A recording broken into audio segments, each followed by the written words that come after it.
کل رات آپ سے میری بات ہوئی تھی چودھری اجاز کے حوالے سے.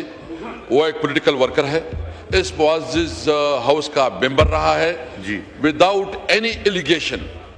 مطلب اس ملک میں تو اب قانون کوئی نہیں رہا. ایک مہذب معاشرے میں اور ایک جنگل کے قانون میں فرق یہ ہوتا ہے کہ ایک مہذب معاشرے میں قانون کیوں کام ہو رہا ہے.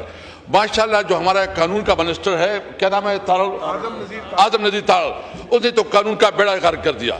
26ویں آئینی ترمیم پاس کر کے اس نے سب سے بڑا جو ہے نا ظلم کیا. جس طرح کنٹرول کرنے کی کوشش کی, قابل مذمت ہے. ان کا نام تاریخ میں یاد رکھا جائے گا کہ خلاف جو سب سے زیادہ اس کو بے توقیر کرنا, اس کو بے عزت کرنا, یہ تارڑ صاحب اس کے ذمہ دار ہے. ہم بتائیں ہم کدھر جائے.